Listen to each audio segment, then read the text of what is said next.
Isang magandang araw po sa inyong lahat. Panibagong reaction video na naman po ating pong gagawin ngayong araw na to. Ano nga ba ang naging epekto ng pagpataw ni President Donald Trump ng almost 100% tariff sa China?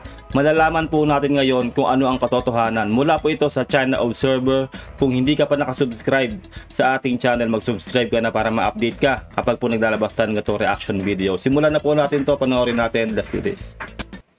我上个月不是接了一批铜的订单吗？ Last month, I took an order for a batch of copper parts. I've already bought all the materials. It costs tens of thousands, and everything has been cut, ground, washed, and engraved. It's not finished yet, but today the customer messaged me and said the delivery might be delayed. After customs clearance, the taxes have gone up too much.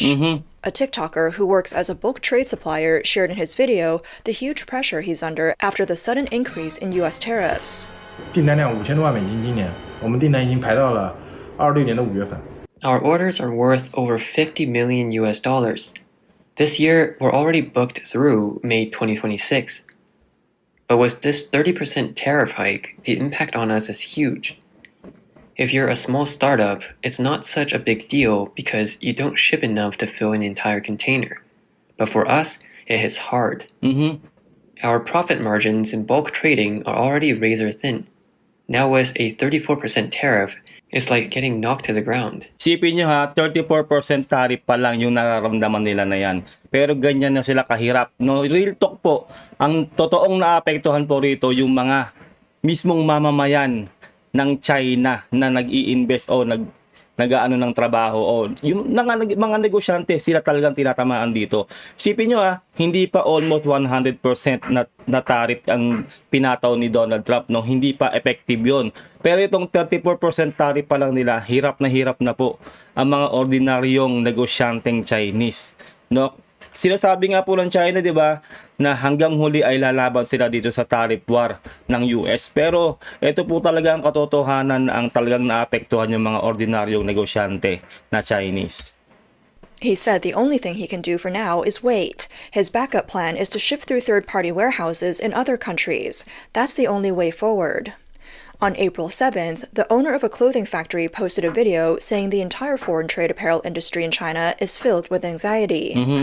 现在做外贸单的 Everyone doing foreign trade now is nervous. A 50% tariff is just scary. Who's going to place orders under these conditions? Sure, some clothing businesses are still busy, but it's hard to make money anymore. US orders only make up part of our business, but there are so many clothing factories in China. If we all turn to Europe and there's no US orders, then think about it. Won't competition at home become even worse? Domestic sales are also weak this year. People just don't have money to spend. So how can this market possibly improve? Diba, mismong local, diba, mismong sila doon sa China, hirap na hirap kumita. Paano pa kaya kung mag-i-import pa sila sa Amerika? Diba, napakalaking lugi nila dahil sa taripa pa lang na kanilang babayaran, no? Kaya itong China, itong gobyerno ng China dapat po mag-isip ng mabuti. Huwag silang magyabang. Dahil unang-una noon ko pa sinasabi sa inyo, ang mas nakikinabang sa mga ini-import nilang mga produkto ay ang China, kasi po globally ang China ang talagang nag-i-import na kanilang mga produkto. Ang Amerika po ay sobrang liit lang po ng porsyento na sila po ay nag-i-import ng kanilang produkto. Kailangan hindi po magyabang ang gobyernong China rito, kasi po nararamdaman na po ng mga ordinaryong negosyante ng China ang 34% pa lang na taripa ng Amerika. Hindi pa po yan almost 100%. Paano na lang po pag pinatupad pa yun at talagang tumama na ito sa mga ordinaryong mamamayan ng China? Nako, kawawa naman sila. On April 2nd, U.S. President Donald Trump announced a new round of global-based tariffs, raising rates on dozens of countries. At the time of the announcement, the actual tariff rate for China stood at 34%. 在现行适用关税税率基础上，加征34%关税。 In response, the Chinese Communist Party announced on April 4th that it would impose a matching 34% tariff on all goods imported from the U.S. Grabe ang yabang talaga ng Trump then China. warned that he may raise tariffs on China by another 50%. The CCP Diba? Sabi nila lalaban silang hanggang huli. Pero ito na nga, papatawan na naman sila ng dagdag 50%, diba, ng Amerika. So magiging 84%, almost 100% na po yun. Hanggang saan aabot ang yabang nitong China? Kapag pinatupad na ni Donald Trump, kawawa ang mga ordinaryong mamamayan ng China. Hindi na sila kikita, malulubog pa sila sa utang. Talagang yung bansa nila babagsak ang ekonomiya.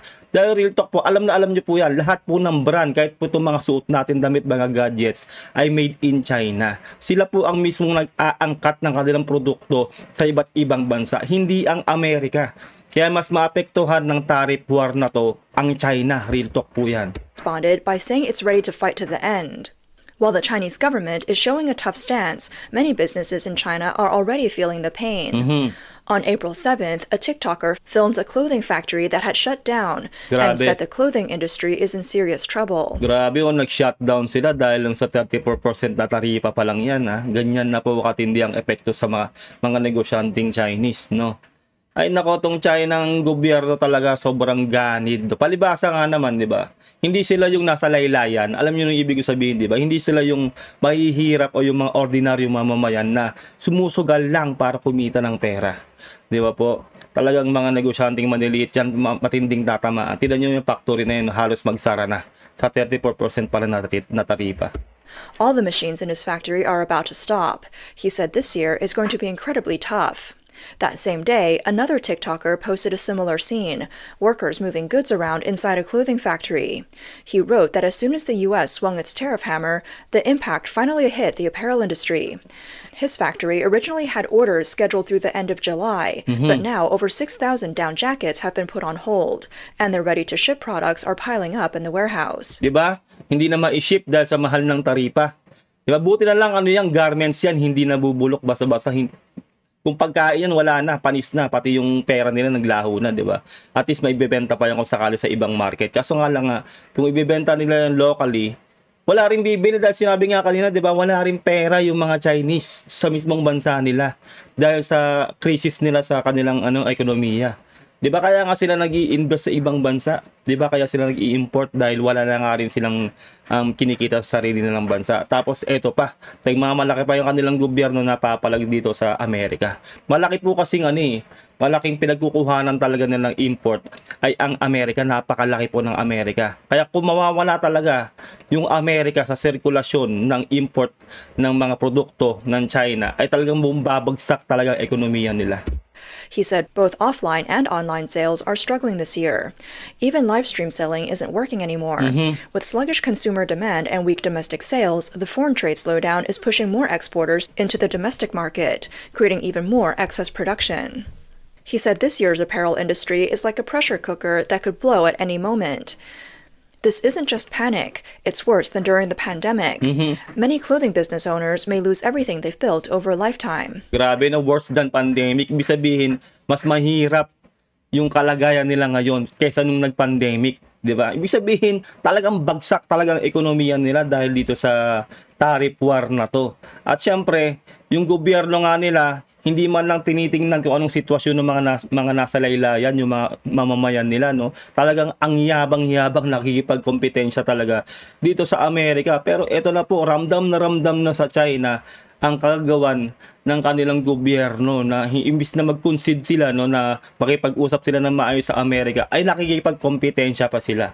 Eto ngayon, yung mga mamamayan nila ngayon ang nagsasacrifice dahil sa mga pangyayaring ito. People saying, anybody seeing potential war with China. Another TikToker showed the current situation at his factory. Because of the tariff hike, orders have been delayed or canceled. Now his packaging and printing factory doesn't even have boxes to make.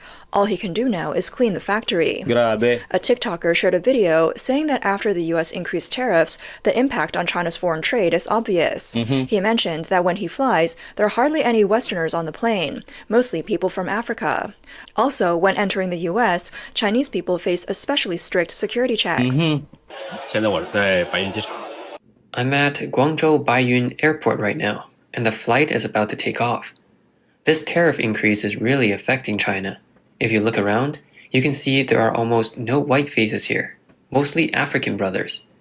This shows how tough the foreign trade situation is right now.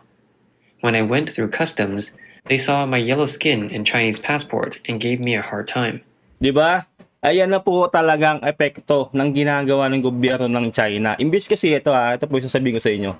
Imbis na kaibiganin ng Chinese government ang mga neighboring country niya, ay inaaway pa at pilit sinasako pa mga sarili-sariling teritoryo. Kaya po yung mga walang kinalaman na ordinaryong mamamayang Chinese, ay sila po ang nagdurusa sa ginagawa ng kanilang mga leader, no? Lalo po si Xi Jinping.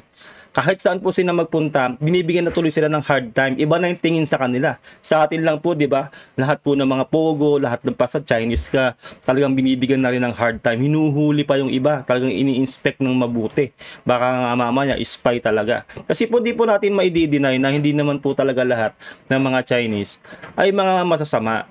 Pero nasa batas din kasi po nila na, 'di ba, natalakay na rin natin 'yan. Nasa batas din po nila na kahit sino pong Chinese ay pwede po maging spy. Kaya nga po lahat po ng mga bansa, syempre, skeptical sa mga Chinese na.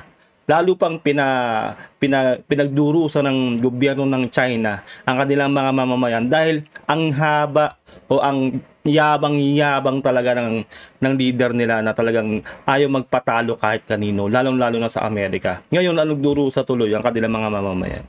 They asked about every little detail. Why I'm here, who I'm visiting, where I'm staying, how long I'll be, and what business I'm doing.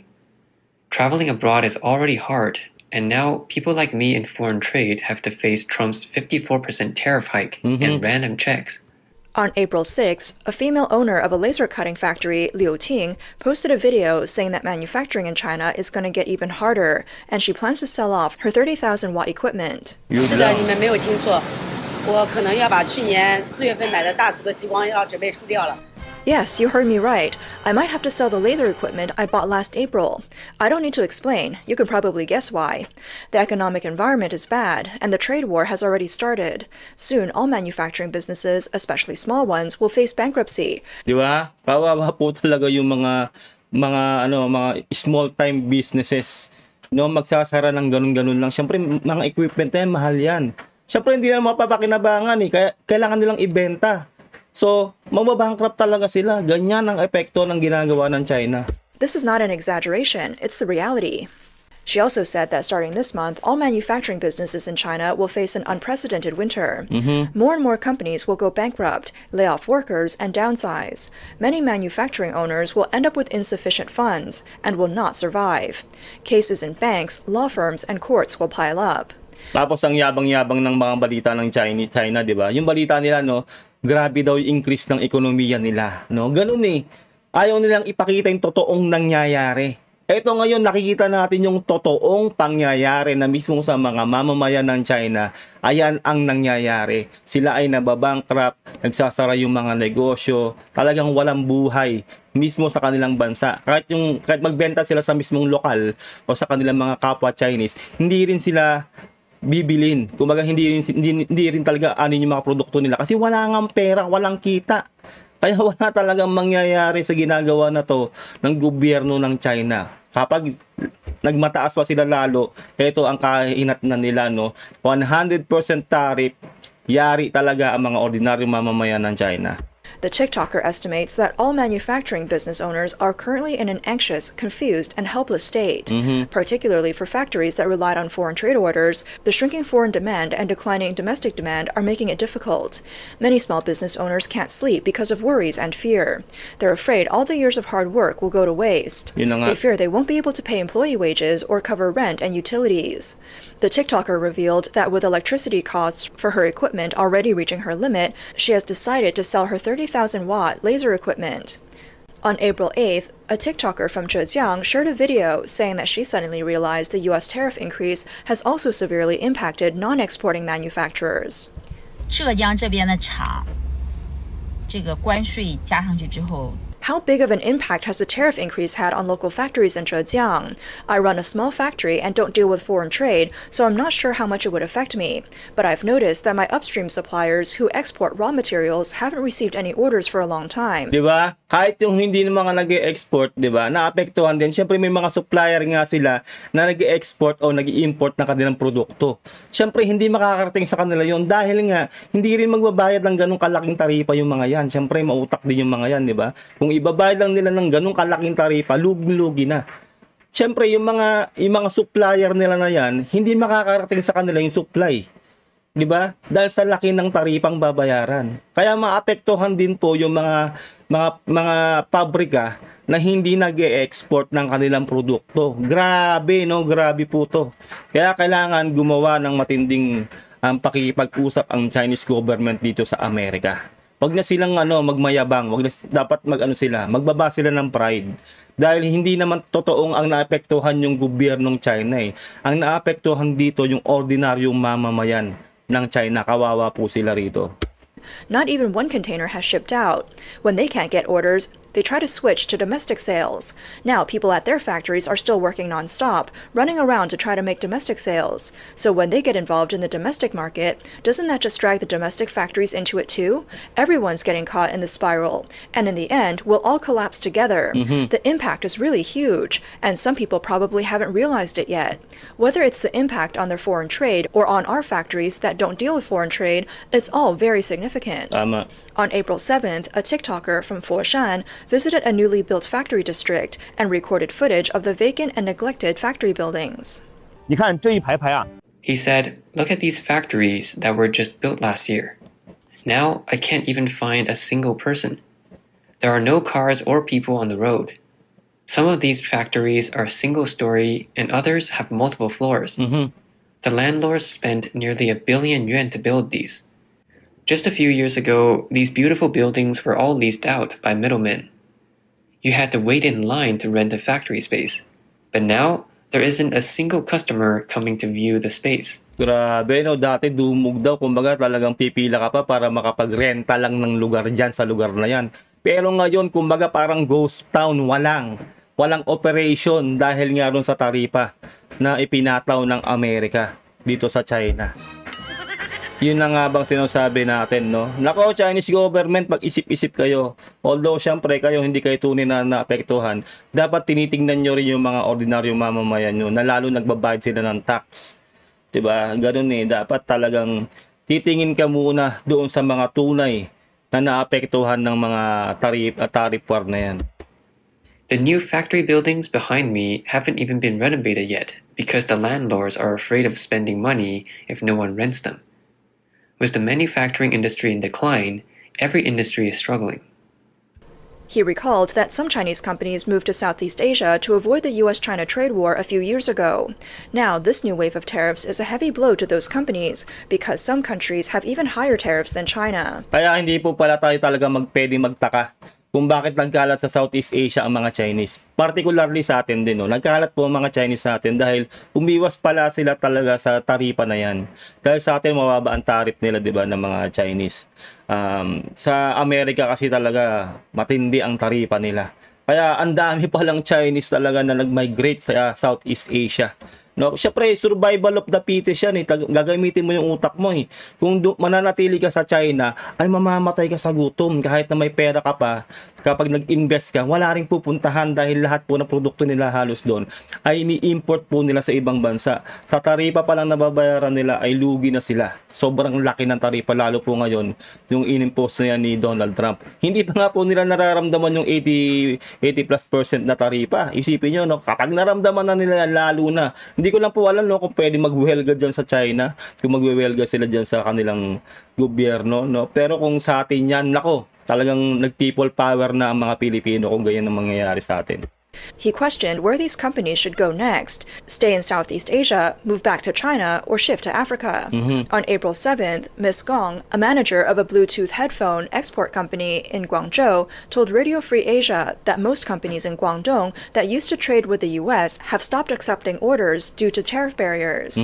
She said, "I had dinner with people from the industry yesterday, and they told me that they used to export products from Vietnam to the US. Now most of those orders have stopped. They're not taking new orders. They're just waiting to see how serious the situation will get. Right now, we know that foreign trade companies in Guangzhou and Guangdong are temporarily not accepting orders." Ms. Gong also mentioned that a Hong Kong company near her recently moved its factory to Ho Chi Minh City, Vietnam, and is currently hiring Vietnamese locals.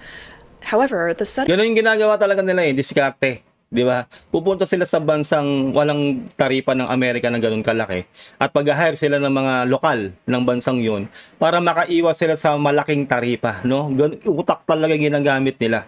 Survival of the fittest talagang ginagawa nila. Kasi kung hindi po nila gagawin yan, ay mamamatay po sila sa gutom, mababankrupt sila, bagsak ang negosyo nila. Dahil yung gobyerno po nila ay walang pakialam sa kanila. 'Di ba? Ang ginagawa lang ng gobyerno nila ay manakop ng teritoryo na may teritoryo, magyabang at makipagsabayan sa Amerika, which is hindi naman nila totoong kaya. At yung sinasabi ko nga, 'di ba, ang totoong naaapektuhan talaga diyan ay yung China. Dahil globally sila po yung nag-i-import ng produkto eh. 'Di ba? Sinabi na nga ni Donald Trump noon, 'di ba, na hindi tinatanggap ng European Union yung mga produkto nila, yung mga kotse nila, 'di ba? Kahit tong China nagmamalaki din. Samantalang tong China talagang buong mundo sila nag-i-import ng kanilang produkto.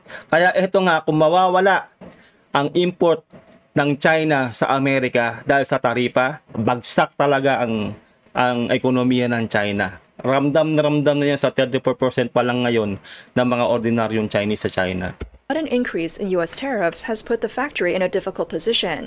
She said they just built the factory in Vietnam, and now they're about to start operations. But now the U.S. has increased tariffs by 46% on Vietnam, so it's impossible to avoid the high tax rates. Diba? Pati pala sa Vietnam, 46%. Malaki-laki pa rin po yun, no? Ikumpara nyo sa China. Diba? Hindi rin sila nakaligtas, no? Ginamitan na nila ng utak, doon sila nag-invest sa Vietnam, doon sila nagtayo ng negosyo, pero may mataas pa rin palang taripa na pinataw itong US sa Vietnam. Diba? Correct me if I'm wrong po, no? Sa atin po, 19% ang ipinataw ni Donald Trump. Medyo maliit po yun kumpara sa ibang bansa, no? Pero kung tutuusin, no, yung ginawa na to ng ibang Chinese na negosyante sa Vietnam, wala ring nangyari. Kumbaga nagtapon sila ng pera. Dahil nga sa taripa na yan na 46%, malaki-laki pa rin po yan. Di ba po? Kaya kawawa talaga dito yung mga Chinese. Mainit na sila sa mata, hirap na silang sa mga immigration ng mga bansa dahil nga sa ginagawa ng gobyerno nilang pagsakop ng mga neighboring country. Di ba? Kaya ito po ang totoong nagdurusan yung kanilang mga mamamayan. The investment they made earlier is now wasted.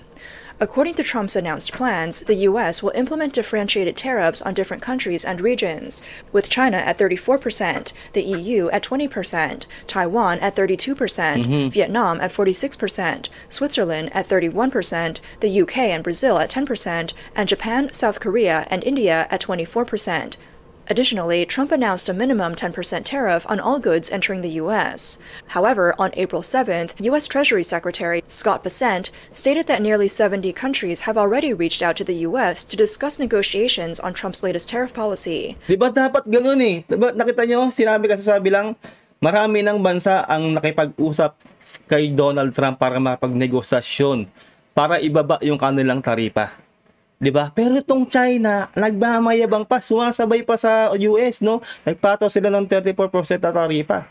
Hindi sila mananalo dahil yung, 'di ba, kanina ko pa sinasabi, ang mas nakikinabang sa import ay ang China. Sila yung globally nagpapadala ng kanilang mga produkto. Samantalang yung Amerika, stand alone sila. Kaya nilang mabuhay ng walang ganun. 'Di ba? Kasi yung produkto nila mismo ay kanilang kinukonsume. 'Di ba? Hindi sila basta nag-aangkat sa ibang bansa. Kaya nga yung sa European Union, 'di ba, sinabi ni Donald Trump, kami yung produkto namin hindi niyo tinatanggap yung mga kotse namin. Samantalang kayo yung mga kotse nyo, milyon ang ini-import nyo dito sa Amerika. 'Di ba? Yung mga matitinding high class na mga Mercedes-Benz, 'di ba?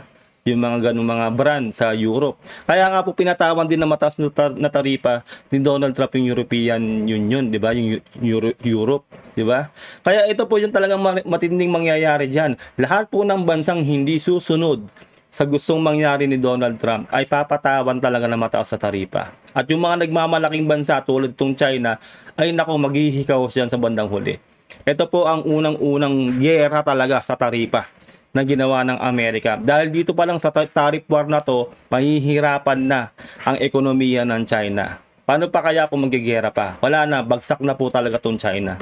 he revealed that President Trump will personally participate in the talks to secure the best bargaining position for the U.S. Many Southeast Asian countries, including Vietnam, Indonesia, Thailand, the Philippines, and Malaysia, have expressed willingness to make adjustments and negotiate with the U.S. Diba, kasama tayo doon, oh. Makikipag-usap tayo kay Donald Trump o sa Amerika para i-negotiate yung pagdating sa ating pinataw nilang taripa na, correct me if I'm wrong po, no, kung 19% man yun. Di ba po, ganun dapat. Kailangan nakikipag-usap ka ng maayos. Di ba, para kung anong mapagkasunduan sa gitna magsasalubong kayo, yun na yun. Magandang pag-uusap, di ba? Nasa leader po yan ng bansa. Kaya nga po, saludo rin tayo sa ating Pangulong Bongbong Marcos kasi po, friendly po ang ating Pangulong Bongbong Marcos. Tingnan nyo po yung kahambugan ng presidente ng China, di ba?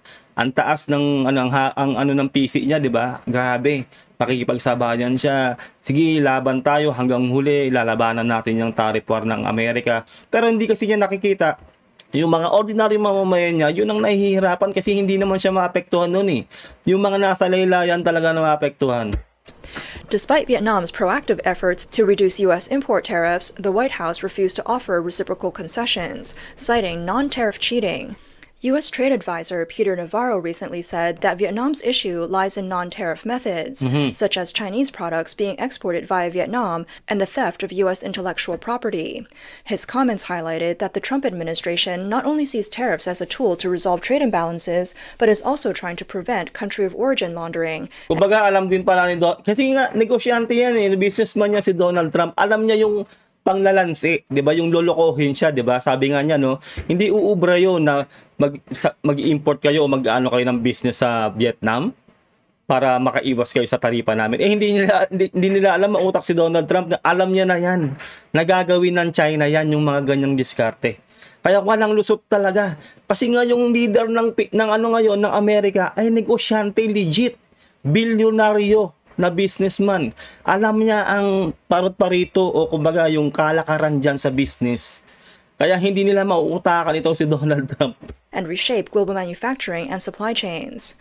On April 6, a TikToker who runs a granulator production factory posted a video saying that due to the U.S. tariff policy, her factory has been working overtime to meet the demand from orders from Southeast Asia.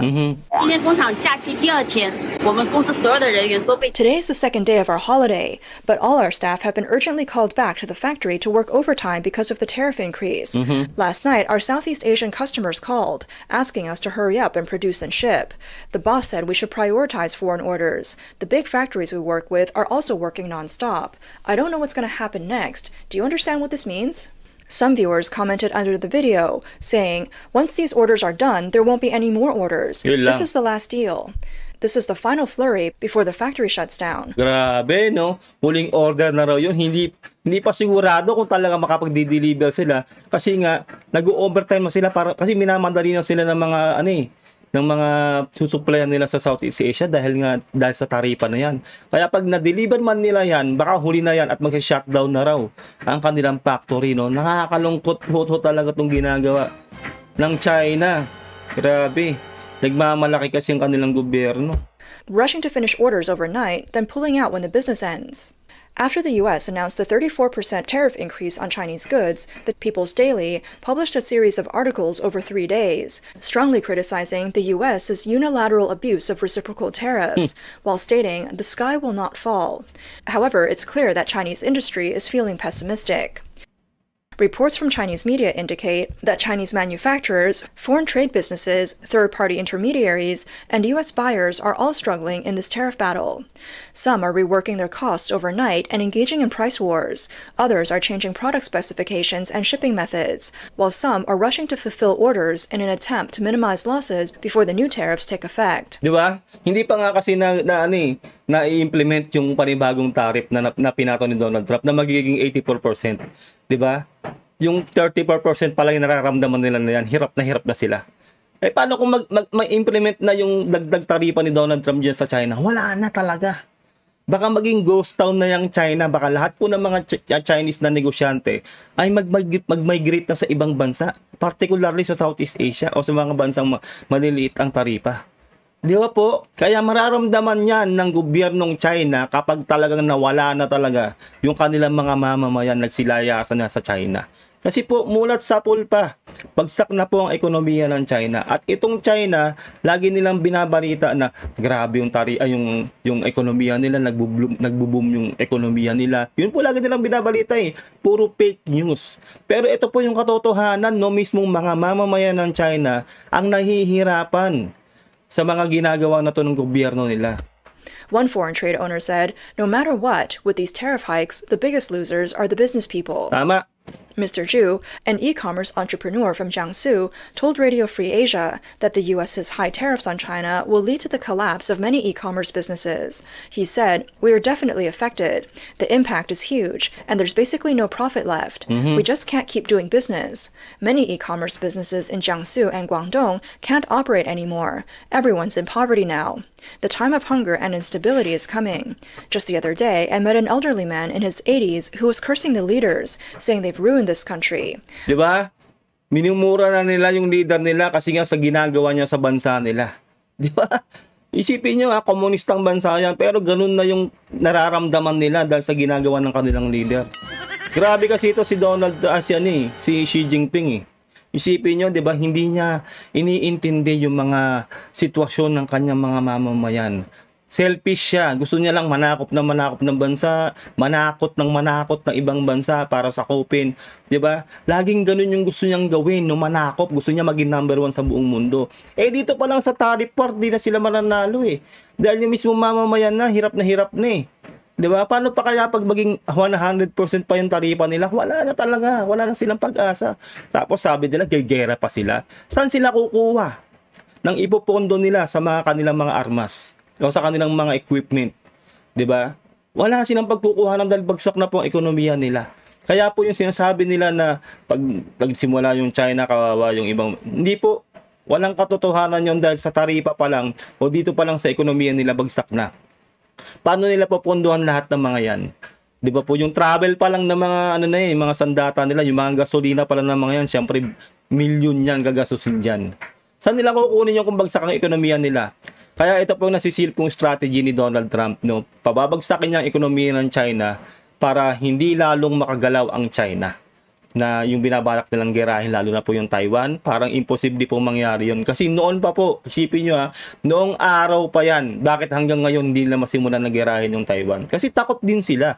Kasi alam nila, nakaalyado ng Taiwan ang Amerika. Alam nila na hindi tutunganga ang Amerika dahil tutulong talaga ang Amerika sa Taiwan. Our foreign policy is surrounded on all sides, and no country is engaging with China normally anymore. Veteran media figure Mr. Ge believes that the differences between China and the U.S. are not just about tariffs, and that Trump's tariff hikes are aimed at countries around the world. He points out that China's trade surplus with the U.S. nearly reached $300 billion last year, something President Trump greatly dislikes.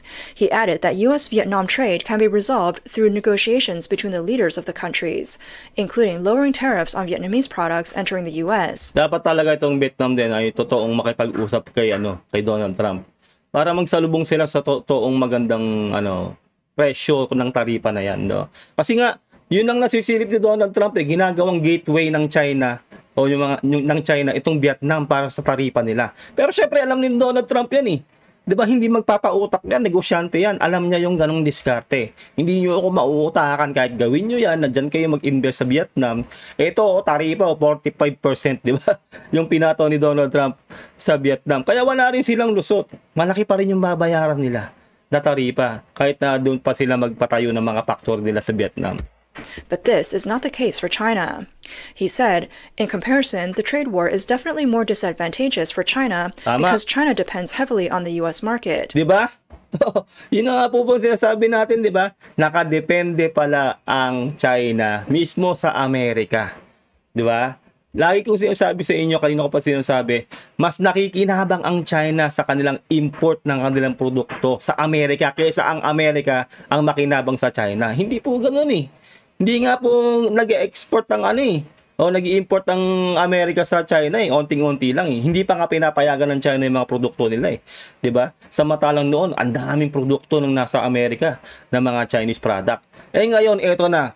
Nakita na ni Donald Trump na ito dapat gawin natin sa China Patawan natin ng malaking taripa yan dahil selfish sila eh. Selfish ang gobyerno ng China. Eto ngayon.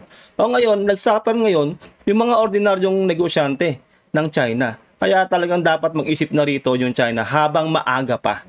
Kasi pag nag-collapse na talaga ang ekonomiya ng China, maglalayasan siyempre ang mga mamamayan ng China sa China at lilipat na ibang bansa. Wala na magnenegosyo sa China, pati po yung mga foreign investor na nag-i-invest sa China, magpo-pull out yan. Mas marami na nga pong investor ng India kaysa sa China ng mga imported goods eh. Hindi na sa China nagpupunta dahil nga balahura talaga yung leader ng China. Kahit sinong bansang hindi na po mag-export o import dyan sa China dahil ganyan po yung leader ng China. The US itself is a huge market.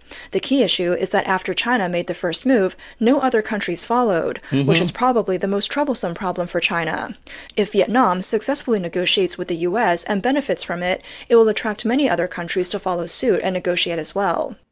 The People's Daily, the CCP's official paper, warned in a commentary that the US's actions will ultimately lead to a self-destructive cycle for the US. Australian scholar Li Yuanhua stated that while the US will temporarily be affected, American society's ability to withstand shocks is relatively greater than China's. He said, if life in China were to regress decades, could the Chinese people endure it? Can the CCP handle the growing public discontent? The CCP doesn't have many cards to play. When it collapses, it will likely not be in a rational way, and it won't be due to a desire to solve problems. Ganun po talaga mangyayari dyan, di ba? Pag nag-collapse talaga ang ekonomiya ng China, walang mangyayari, wala silang pera. Di ba? Real talk. Kahit tayo, di ba? Pag wala tayong pera, di ba? Wala tayong magawa. Hindi ka makakilos. Di ba? Kaya yung mga pinapangarap ni Xi Jinping na kuhanin ng West Philippine Sea, lahat ng neighboring countries sa Indo-Pacific, hindi po mangyayari yan dahil wala na po silang perang ipopondo sa mga gasolina pa lang po ng mga Chinese vessel nila na yan. Siyempre po lahat po yan, kailangan po ng gasolina yan. Ng power, ng pera, ng pondo. Saan nila kukunin yun? Diba? Siyempre aasa sila dun sa mga mamamayan nila na nagbabayad ng tax eh.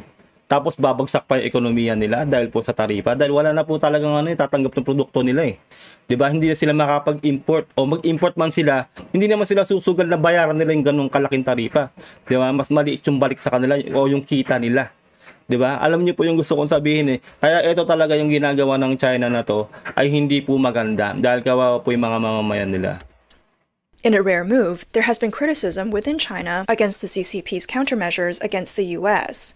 He Bin, former deputy director of the Public Policy Research Center at the Chinese Academy of Social Sciences, recently posted on social media. He said the CCP's countermeasures are entirely wrong. He made a comparison. The tariffs are like, if you hit your wife, I'll hit my wife. He further pointed out, the US raising tariffs is like shooting yourself in the foot, and we should not shoot ourselves in the foot as well. He believes the correct countermeasure strategy is not to retaliate tit for tat, but to adopt a policy of comprehensive economic openness, implementing unilateral zero tariffs on all imported goods from other countries. Diba? Ganun dapat eh. Dapat makipag-usap ka ng maayos. Sa US, tulad po ng ginawa ng mga bansa tulad natin na open tayo makapag-usap sa gobyerno ng Amerika para babaan yung taripa. Ganun dapat eh. Makipag-usap ka ng maayos, hindi yung magmamalaki ka pa. Hindi yung makikipagsabaya ka, makipag-angasan ka, wala ka namang iaangas. 'Di ba? Alam naman siguro ni Xi Jinping yan eh na majority ng kanilang produkto ay ini-import nila sa Amerika. Na kaya kapag sila ay nawalan ng produkto sa Amerika, malaki ang mawawala sa kanila. Sa laki po ng Amerika. Di ba po? Usapan po rito hindi lang North America, pati South America. Amerika po yan, buong Amerika. Di ba? Isipin nyo kung gaano kalaki yung bansang yan. Tapos mawawalan sila ng produkto doon. Yari talaga yung China dyan. Chinese economist Fu Peng believes that Trump's reciprocal tariffs are like a buyer gathering supplies for negotiation. If suppliers refuse to negotiate, it's like abandoning their chance to bid, which will exclude them from the supply chain. Fu Peng's comments are suspected to have been deleted. Chinese financial website Yicai cited analysis from Gao Ruidong, chief economist at Everbright Securities. He said that the current China-US trade friction is gradually extending into the fields of technology and finance. If negotiations continue to be blocked, the decoupling in these areas could further intensify. By May or June, the decoupling of technology and finance between China and the US could resonate with the tariff policies, amplifying pressure on capital markets. Grabe, no? Ayun lang po, no? Sana po nagustuhan nating reaction video. Ano po maiko-komento nyo? dito po sa nangyayari sa China at sa Amerika sa tariff war. Tama ba ang ginagawang diskarte ni Xi Jinping para labanan ang tariff war na to between sa Amerika? Ano bang dapat niyang gawin? Para sa akin po, ang dapat niyang gawin, makipag-usap siya ng maayos sa Amerika. Dahil sila po ang tunay na nakikinabang sa pag-import ng kanilang produkto sa Amerika. Comment down below kung ano sa loobin nyo. Maraming salamat po sa mga umabot po hanggang dito sa huli sa ating reaction video. Maraming salamat sa mga nag-subscribe. Ingat po kayo lahat. God bless and peace out. Bye.